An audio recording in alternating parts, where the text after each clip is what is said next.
Hello viewers, welcome to கனிப் kitchen. இன்றைக்கி நம்ம வந்து சிம்பிள் டீ எப்படி பண்ணுறதுன்னு பார்ப்போம். அதுக்கு நான் ஃபஸ்ட்டு வந்து பாலை வந்து இந்த மாதிரி காய்ச்சி எடுத்துக்கிறேன். பாலை இந்த மாதிரி காய்ச்சி நம்ம தனியாக எடுத்து வச்சுக்கலாம். இப்போ வந்து நான் 2 டம்ளர் டீ வைக்கலான்னு பிளான் பண்ணியிருக்கேன். ஸோ இப்போ நான் வந்து ஆல்மோஸ்ட் 1 டம்ளர் 1.5 டம்ளர் அளவுக்கு வந்து நான் தண்ணி வந்து ஹீட் பண்ணிக்கிறேன். ஹீட் பண்ணுறதுக்காக ஸ்டவ்வில் வச்சுருக்கேன். ஹீட் ஆகட்டும். இந்த மாதிரி நல்லா கொதிக்கும்போது நான் 1 ஸ்பூன் டீ தூள் போடுறேன். மேலே நுரைச்சி வரும். நம்ம வந்து கொஞ்சம் சிம்மில் வச்சுக்கலாம். நல்லா அந்த டீயோட எசன்ஸ் வந்து அந்த தண்ணியில் இறங்கட்டும். கொஞ்சம் அது வந்து பாயில் ஆயிடுச்சு. இப்போ நான் இதில் வந்து கொஞ்சம் ஏலக்காவை கல்லில் நுணுக்கி நான் ஏலக்காய் வந்து இதில் போட்டுக்கிறேன்.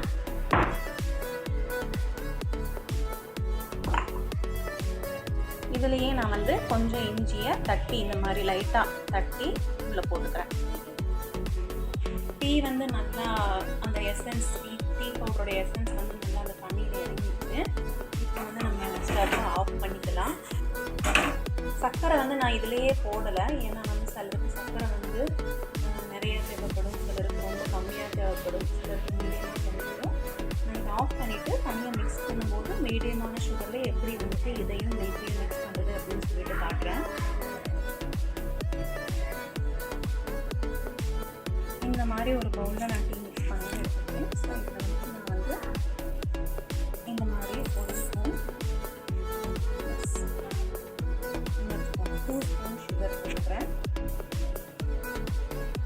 ஒரு டீ வந்து கொஞ்சம் செட் ஆகி மேலே வந்து இதாகிடுச்சு. நீங்கள் ரீஃபைன் பண்ணும்போது வந்து ஒரு வடிகட்டி வச்சு ஃபில்டர் பண்ணிக்கோங்க. நான் வந்து இன்றைக்கி வடிகட்டி வைக்கல, ஏன்னா ஆல்ரெடி ரீஃபைன் ஆகிடுது. ஸோ நான் வந்து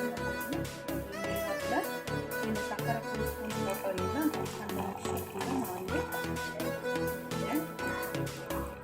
ஆல்மோஸ்ட் 1 டம்ளர் அளவுக்கு நான் அதை மிக்ஸ் பண்ணுவேன். பால் ஆட் பண்ணுவேன்.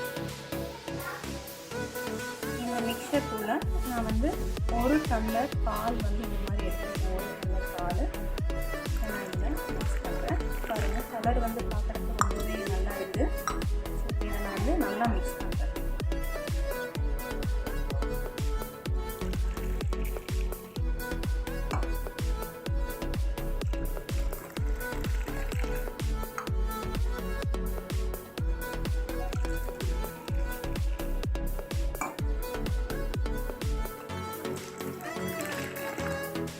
சர்க்கரை நல்லா கலங்கிருக்கும். இப்போ நம்மளுடைய டீ வந்து நீங்கள் கடையிலலாம் வாங்கினீங்கன்னா இந்த மாதிரி தான் டீ போடுவாங்க. பட் வந்து கடைசி அங்கே ஒரு அடிஷ்னல் ஸ்டெப் பண்ணுவாங்க. அது என்ன அப்படின்னா, நம்மளுடைய டிகாஷன் வந்து லைட்டாக மேலே வந்து போடுவாங்க. ஸோ நாங்கள் இந்த மாதிரி போட்டு கற்றுப்பாங்க. கடையில் டீ அப்படி இருக்கும். டீ ஆற்றி முடிச்சதுக்கப்புறமா லைட்டாக 3 டிகாஷன் வந்து இந்த மாதிரி மேலே நம்ம வந்து போடணும். போட்டால் அது கடை டீ மாதிரியே இருக்கும்.